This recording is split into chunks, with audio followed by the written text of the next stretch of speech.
Hey there, welcome to Six-Sided Studios. I'm Gene, and this is Dane, freshly back from Comic-Con. Yeah. We're still awaiting some videos on Dane's adventures at Comic-Con. But for now, since he's back, and Dane has yet to play a game of 6th edition, we are about to do a battle report. This is the first ever Six-Sided Studios battle report.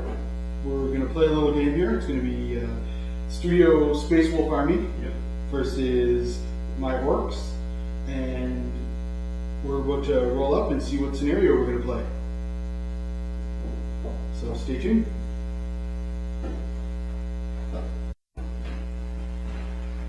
Alright, so we roll for setup or Roll for mission. roll for mission. Got a 1. That is Crusade. Alright, and now we roll for the battlefield. Alright. Battlefield is 4. It's a D3, so that's hammer and angle. Cool. Alright, so let's see what those mean. Alright, so now we're rolling off to see who gets which side of the board. Got 4. Alright, you may choose, like I said, it doesn't really matter, but we haven't set up terrain yet, so what side of the board will you be taking, Dave? It goes, it gets divided down the middle, widthwise, which is kind of different. Yeah. And our deployment zones are actually at the end. So what it is, we divide it widthwise down the middle, and then each of us have 12 inches on either side we can't deploy in, and then we deploy in the rest of the table after that. Yeah. Well, I know you typically bring a lot of battle wagons with death rollers, so I think I'm going to take this. I guess it doesn't really matter to explain you take a lot of death rollers, but I'm going to stick right onto the back. Alright, so I guess that will give me this side down here. Alright, so now we're going to set up some terrain and be right back.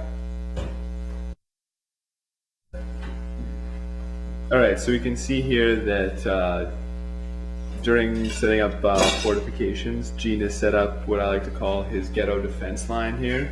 He forgot his real defense line at home, so he just grabbed a bunch of junk and piled it in a line. But yeah, it works. Alright, so here we go. This is our terrain board set up. Yes, we did roll a lot of terrain pieces, so luckily we have a good sized terrain collection that I've built up over the years here at the studio. Over here we have this big orc village, which is really cool. Some hills, a few spike rocks, and then over here we have the ruins of an old imperial human settlement. I think it's a pretty awesome looking board and a great place to fight Crusade. Now we're going to do some placement and get back before we start the first turn. Alright, so we are using down Space Marine land speeders as our objective markers. We've got 5 on the board here. So we've got 2 over on Gene's side of the board, the blue Ultramarines one in the center there, and then back behind some other terrain on the other side, my side of the board, we've got 2 more. We decided to use the down land speeders because, I mean, Space Marines would want to recover them, if for nothing other than the gene seeds in the Space Marines, and the orcs would want to recover them because, you know, they make good buggies. Yeah, or cabins for homemade battle wagons. That's true. Alright, so we have deployed. I deployed first, so that means I should have the first turn. And over here we have a squad of Ludas, 3 mech boys, and another squad of Ludas and 3 mech boys behind my line. I have a squad of Gretchen here that's holding that objective. They're also going to man my quad gun that came with my line here. Squad of boys with shooters hunkering down in that house and also holding that objective. Over here I have a battle wagon with a death roller, battle wagon with a death roller, battle wagon with a death roller. In here are 20 boys and 8 shooters, 20 boys with a shooter. Both have knobs, boss pole, power claw, and a big shooter. And over here, I have Battle Wagon with a Death Roller, and in it is my big mech, custom force field, and a squad of burner boys. It's 12 burners and 3 mech boys in there as well. And over here, hiding in the jungle, a little distance away from the battlefield, is my two DACA jets. They'll be coming on at a later time. Okay, and over on my side of the board, you want to ignore this section of stuff here. These are all my guys that are inside of transports. I had the Land Raider Crusader sitting over here, ready to pounce on some battle wagons. I've got a squad, 5-man squad of Long Fangs with 2 las cannons and 2 rocket launchers. I have a Rhino full of Long Fangs. Another Rhino full of Long Fangs over here sitting near the objectives. Once it comes time that I really need to hold those objectives, they're just going to pile out and they'll be all good. And then we've got a Venerable Dreadnought and a Dreadnought over here with some assault cannons, hoping to rip up some orcs pretty good. Awesome. So why don't we roll right now? It's the beginning of the first turn. We're just about ready to start. And oh yeah, we rolled our Warlord traits. I have Inspiring Presence, so that orcs can use, within 12 inches, can use my Big Mech's leadership. I'm hoping that won't be a problem, but hey, just in case, who knows? And mine, actually, I'm a little bit excited about it. Normally, I would think that it's kind of stupid, but on Najal, I have and I forget the name here. It's the one that allows me to pick whether or not it's night fighting on the very first turn, which, seeing as Gene has a bit of a shooty army on half of this board, I think is really going to help me on my first turn. Alright, so now 4 of our 5 objectives are actually held on the first turn, which means at the beginning of the first turn, we roll for each objective on the Mysterious Objectives table, since this is a Crusade game. So Dane, do you want to roll for the objectives that you have a unit near, and then I'll roll for the objectives I have a unit near? Well, I'm not actually holding them, because... it's whenever you have a unit within 3 inches of them, whether you're holding or not. Scoring or not, oh, yeah. Okay. Alrighty. As far as I can tell. Again, this is only my third game of sixth. My third game of sixth, and it's Dane's first game of sixth. And so if you're watching this video, you notice we're doing anything wrong, just let us know. By all means. Leave a constructive criticism on the YouTube or on the Facebook page. What am I looking for? I think I was on the page. Okay. So on this chart here? Yeah. Alright, cool. Went somewhere over there. Okay, so for the one in the closest corner over here, we roll that up and we get a 2. And 2 is nothing of note. This has no additional effects. Boring. Yeah, that's boring. Alright, let's roll up the second one here next in my tank. We get a 1. That's bad. Sabotage. At the end of the turn in which the objective was identified, and at the end of every turn thereafter, roll a d6. On a roll of 1, the objective explodes. Units suffer a number of strength 4, AP dash hits equal to the number of models from their unit that are at least partially under the template. This explosion does not destroy the objective, nor does it prevent further explosions occurring in later turns. So that could be really bad for me. On the other hand, if it explodes like at the end of the first turn or something like that, your guys won't be piled out of the vehicle. So that strength 4 explosion isn't going to affect the front armor on your Rhino there. This is true. So I guess it's really not that bad. For yours here, let's hope this one gets a 1 and then starts exploding too. But unfortunately it's a 4. So what do we got here? Targeting relay. A unit controlling this objective re-rolls failed to hit rolls when shooting. Woo! That's pretty good, but I'm really glad it wasn't over here with the Ludas. So hopefully we roll another 4 here. We roll 5, which is probably even better. Scatterfield. A unit that controls this objective counts its cover saves as being 1 point better than normal. So a unit in the open would have a 6+ cover save. This bonus is cumulative with the stealth and shroud special rules. Alright, so the unit that is back there is a unit of Gretchen, and they're actually behind the defense line, which gives them a 4-up cover. So now they have a 3-up cover, and if I go to ground, a 2-up cover. So we are looking at some Gretchen Space Marines over here. Yes. If it's one thing they know how to do, Gretchen know how to do, it's hide. So awesome. My Gretchen may end up being the most important 50-point thing on the board. Yep, definitely. All right. So we're going to stop now. We're going to play the first turn, and we'll get back, and you can see the troop movements and the damage, and hopefully there'll be even less Space Marines on the board. Before you go, hopefully I'll seize the initiative. Oh, no, my roll. All right, initiative was not seized. Awesome. All right, I'm going to proceed with my first turn. Wish me luck. All right, so here we are at the end of Orc turn 1. Over there, you can't really see it, I would assume, but there is one less Long Fang hanging out over there. He was picked off by a snap fire of a battle wagon shot. And then over here, we have a Venerable Dreadnought who can no longer move. So that was pretty sweet. And not bad considering that I had to deal with night fighting. So now we'll see what happens. And now we'll see what I can survive of Danes, weather the storm here. And then we have more, then we'll see, hopefully night fighting will end. All right, stay tuned. All right, so round 1 for the Space Wolves was pretty depressing actually. We fired all the Long Fangs at the yellow battle wagon over here. The only thing that really happened is we glanced him once, so he lost a hull point. The multi-melta did nothing at him. We fired the last cannon at some orcs, and the cover saved them there.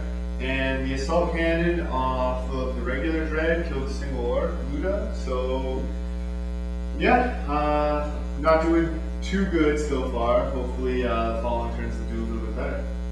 All right, here we go. Turn 2. Hey, all right, so we are done the Orc turn. And as you can see, there is a Dreadnought downed over there, done by some Ludas. Also, one of my Daka Jets came on the board, so that's pretty sweet. Over here, you can't really see it through the window. I suppose we could just move the camera to the other side of the room, but there is one Sergeant of Long Fangs remaining over there. The others are special weapon. with no special weapon. The others are all gone. And my battle wagons are good. That's about it to report here in this turn. Actually, before we switch on to my turn, I do want to point out I read the rule book and I thought I understood it, but I learned an important lesson this turn about not putting your good special weapons in front. I knew that that's not what you're supposed to do in 6, but I did it anyways, just that I have it. And now I'm out of Long Fang, so lesson learned, put the shitty guys up front. There you go.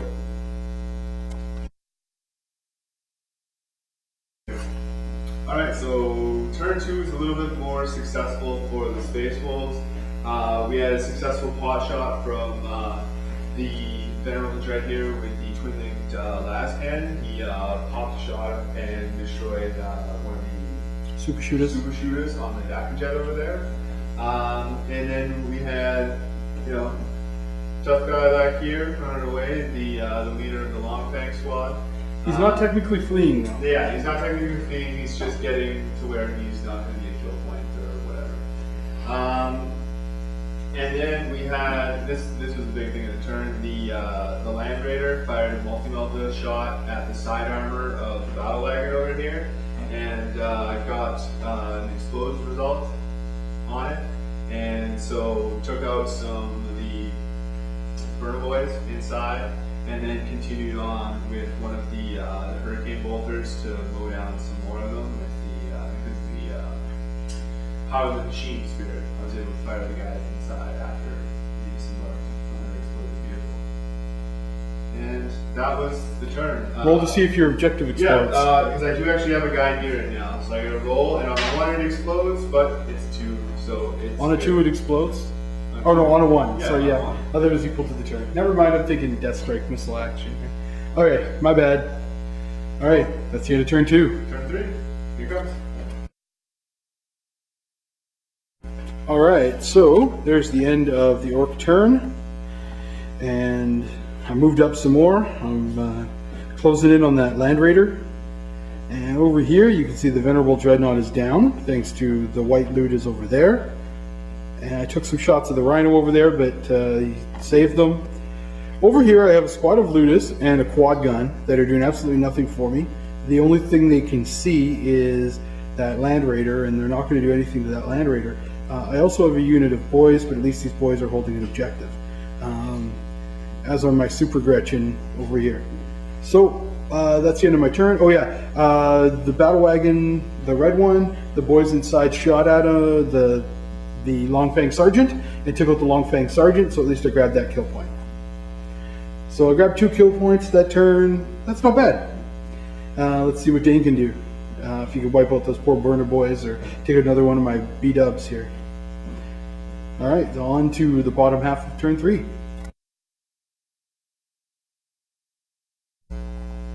Alright, so here we are at the end of turn 3. So we had the Rhino over here just firing up into the sky at the Jackadet. Jackadet. Did I call it a Jackadet? You did call it Jackadet. Alright, he was firing up in the air furiously at the Jackadet on his way to take him out. The objective over here ended up blowing up, but luckily the only thing here is a Rhino, and didn't do anything to it. So that's good. It's going to continue to sit there and possibly blow up each turn, but not a big concern. Where the real action happened was over here. Behind this book that I'm going to move is where that happened.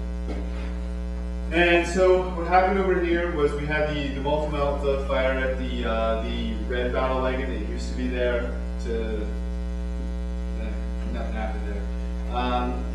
And then we had some chain fists and the Ajax rock fist assault the battle wagon. We did a multi-assault there where a couple of guys went and assaulted the battle wagon, and a couple of guys came over here and assaulted a group of Burnhams and his mech, or Big Mech. Issued a challenge from Najal to his just a Big Mech. Just a Big Mech with custom force field, and he just force weapon him in the face, so that went down pretty well. And now I think I'm gonna get ran over by a Devil, probably. Yeah. But yeah, other than that, turn went really well. Turn it around a little bit. Did indeed. Alright, let's start turn 4. Alright, so at the end of Orc turn 4, the Dakajet swept in across and started shooting up some Terminators, and basically everything I had that could possibly see Terminators shot at Terminators. It was somewhat successful. Among the casualties was Nigel. That gives both of us now the Warlord victory point, so that was kind of cool. Unfortunately, Arjak then stood there and took a billion shots with no damage. I'm not sure what I'm going to throw at them now. I'm probably going to lose another battle wagon, which is going to be rough. It's also important to note that Arjak, Death or Glory, didn't stop the battle wagon. That's true. I attempted to death roll through the Terminators. He chose to have Arjak, Death or Glory, and he actually rolled a 1. He penetrated, then rolled a 1 on the result. Wait. Alright, Arjak has a 10 strength. That's why. Arjak has a 10 strength, so he penetrated. Okay. Then he rolled a 1 on the dice result, but because Thunderhammer is an AP2 weapon, it went up by 1. And because my vehicle is open-topped, it went up to a 3, which stunned my vehicle. Kind of makes me wish I had bought armor plates at that point, because that would have made all the difference in the world. Arjak Rockfist would be dead. And I would have gotten to hit that Land Raider. Now my vehicle can't move next turn, and my guys inside are snapshotting, or already did their snapshots. So I may that battle wagon may get wasted. It was a good and bad turn. Like I said, I did take down Nigel, so that was something. But all in all, I would hope for a little bit better.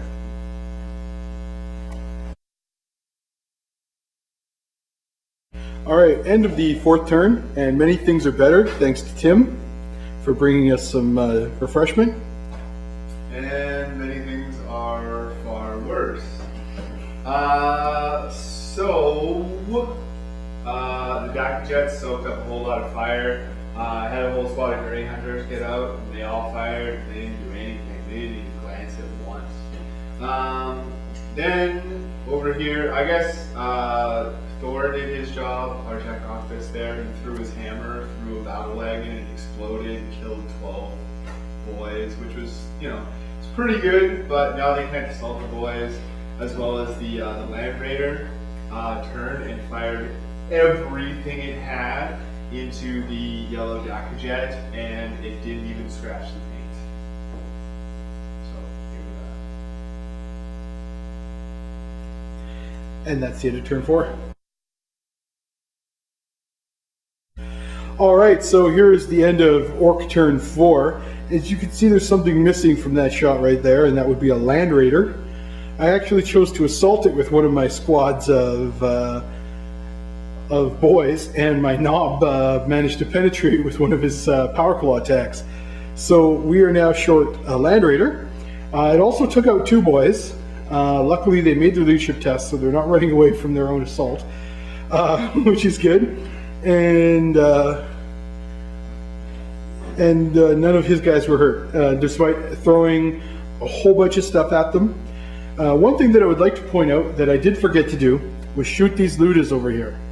They had a shot at those gray hunters down there, and that might make a very big difference right there. So I didn't realize until right now, but I already made my assault, so that's bad for Gene, good for Dane, and now we'll proceed with Space Wolf turn 4.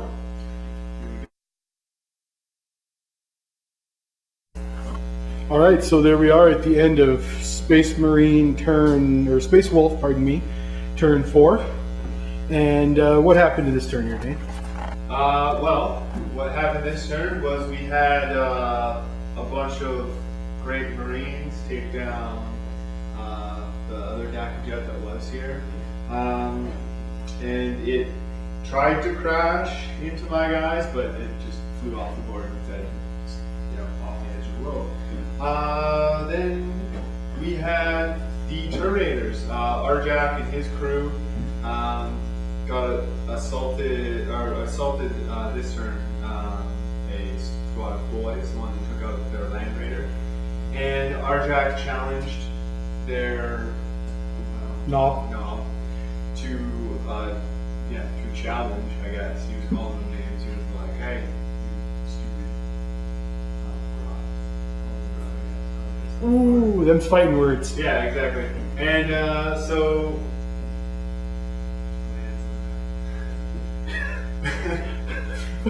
And so that went well for Arjak. He just kind of outright killed him without taking any wounds. They did a little bit of damage, but the Orc Hornet Raid didn't run away, so we'll fight another round, I guess. Alright. I'm pretty much done. I've got 2 squads of Grey Hunters. Two squads of Grey Hunters, a Rhino, and 3 Terminators left on the board. And it's looking pretty bleak here.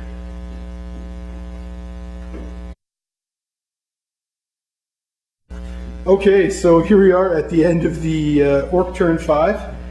There is very little change, mostly because I wasn't really in range to shoot anything, and my plane is now sort of out of position, which is unfortunate. Now what Dane was just measuring there is to see if I was in range of that objective, because I was running for it. Unfortunately, I am. Oh, cool.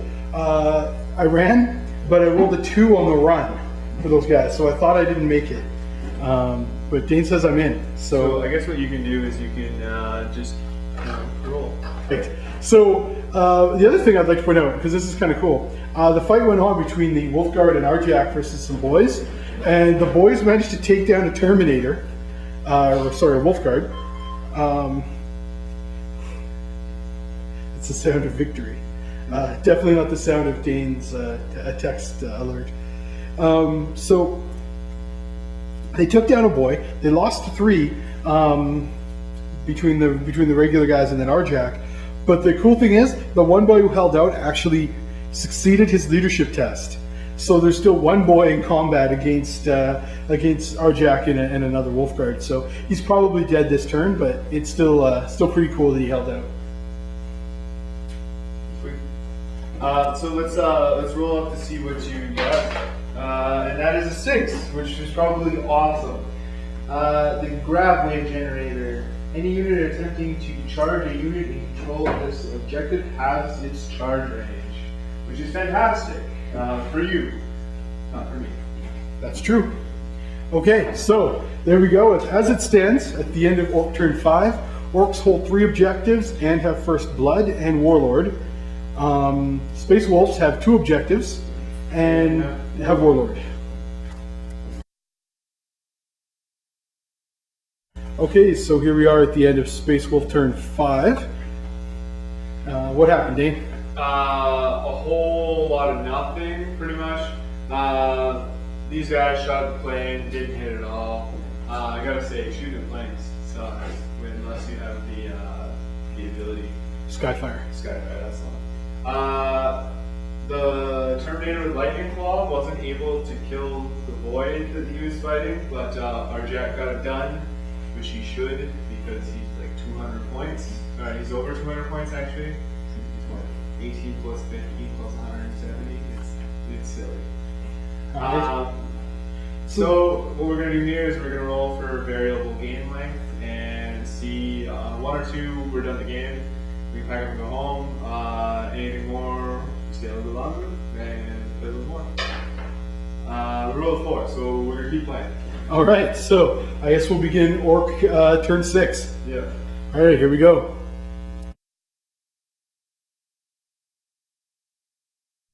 Okay, and there is the end of Orc turn 5 or 6. Very brief Orc turn 6. Now I did back up my boys over there so they could hold that objective.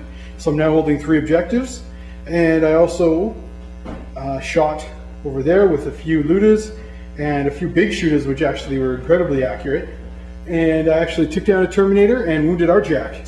Yeah, and actually what we're gonna do is we're gonna take Dane's Space Marine turn 6, I guess, here as well, because it includes things like me moving, and then how far can Terminates run? They have to. It's the same as before, right? Yes, they can just roll a d6, I think. Yeah. And he's gonna scooch up against the wall here. And out of there, so hopefully next turn he can, if there is a next turn, come around the corner there and contest, which still won't help me. But. All right, let's get the camera nice and up close to see if this game all right, here we go. continues. This is it. For the championship of the world, we keep going. We keep going. That's a 5. It's really, really blurry. I guess this camera is not made to focus on tiny little dice. But trust me, it's a 5, and the game keeps going. Sorry, oh, bad focus. So we just decided to play the whole of turn 7. The whole of turn 7, which is the last turn of the game. And what happened there, Dane? Well, our Jack did this sneaky little move. He was being a sneaky get there. He like came up against the wall right here. You know, he's pressed right up against there. And he came running around the corner and went for a charge. I needed to get some distance here because he was having my movement. Rolled 11 for the charge, so I was still able to get in there. Our Jack comes in, challenges his Knob to a fight. Knob's like power claw, goes to get him. Storm shield blocks the one wound he got on me. Goes to strike back with a thunder hammer with weapon skill 5, and misses all 4 attacks.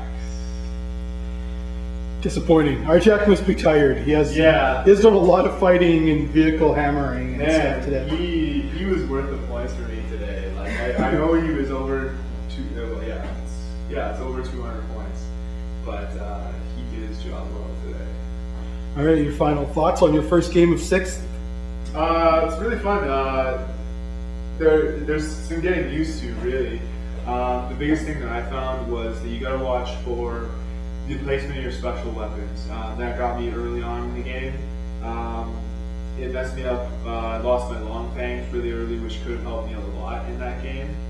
Other things that to watch for is the changes in night fighting. That caught me a little bit as well. Just forgot about it. As well as the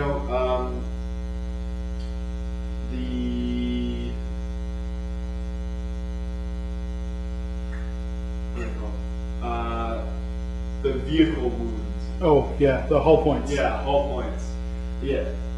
The other thing for me was the hull points. The hull points, I really had to remember about that. I thought, my big dreadnoughts, they're fine, walking up the board there, but they essentially got glanced to death, kind of thing. Who's your most valuable player? Oh, I think he was definitely Arjak. Arjak just walked through, all day. Awesome. Least valuable player? Least valuable player was definitely, the Dreadnoughts. The Dreadnoughts went out way too early, did almost nothing, and that was about it. The Venerable got immobilized on the first turn. Yeah, they didn't help me out at all. But maybe they soaked up some Ludo fire, but it wasn't really worth it. How about for you, Gene? What was your most valuable player on the board here? Most valuable player? Really hard to say. I think my 109 model count is probably my most valuable player. Although I was pretty happy with the planes, both of them soaked up a lot of firepower. Both my Dakajet. So let's go with the blue Dakajet because he was on the table longer than the yellow Dakajet. No, yellow was on the table longer. No, because he came in first. Oh, I guess that's true. I forgot about what turn he came in. So blue was on the table a little bit longer and soaked up a lot of firepower. Ended up, I think, doing its damage to Dreadnought. So blue Dakajet, let's call that my MVP. Least valuable player for me is probably that custom force field. Barely came into play at all and didn't succeed when it did. Totally useless, completely. So I may be switching that out. If I'm going to continue using the Aegis defense line, then what I may do is change up for a big mech with a shock attack gun. Yeah. Even though it's crazy random, putting him back here behind the line with my Gretchen and my Ludas, while a bit dangerous, is actually going to be awesome being able to bomb the board for those AP2 attacks. Yeah. And hopefully not blow up. So I guess we should talk about the final resolution of the game here. It actually turned out to be a really close game. Myself, I have 2 objectives back here for 3 points each. Total of 6 points. I killed your general for an extra 1 point, warlord. Yeah. So I have a total of 7 points, and I'm contesting the objective in the center. Yes, you are. And you have? I have 2 objectives for 3 points each. I killed your warlord. Yep. For a point. I also got first blood on I think it was the Venerable. One of these 2 dreadnoughts were the first things down early in the game, and that gave me the first blood point.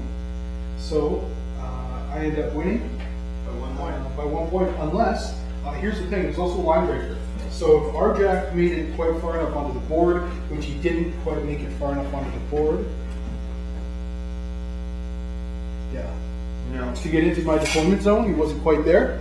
So Arjak, not inside my deployment zone, isn't going to contest that as well. Give you line breaker. I have nothing on Dane's side, so I'm not getting line breaker either. My last thing that I had sort of in his area wasn't a denial unit anyway, and it just had to fly off the board. And I think I forgot to bring it on turn 7. There you go. Very close game. Kind of unusual for us. Usually we have really bad games. It's either a total NPE or just one of us annihilates the other, or we didn't really get too much fighting, or something kind of goes wrong. And it makes it just not that fun of a game. And this game was completely different. We had a lot of blood, a lot of vehicles destroyed, some fun results. I think one of the things I learned about this game, because like I said, this is only my third game, is the different things that happen with mysterious objectives. Love mysterious objectives. Well, see, and you know, I can understand you loving the mysterious objectives. Yours were good. Mine was blowing up in my face, and then this one did nothing, right? Like you actually had one that was giving you a plus to your cover save, and the other one that was giving you. Let me reroll misses, and I completely forgot about that. Yeah, exactly. And then even this one that denies charges almost. So they're really cool, but really random. In a non-one-sided game, they're cool. All right, so there you go. That's the first ever Six-Sided Studio Battle Report, live from deep in Six-Sided Studios. Thanks for tuning in. I'm Gene. I'm Dane. And that's Tim. Have a good day.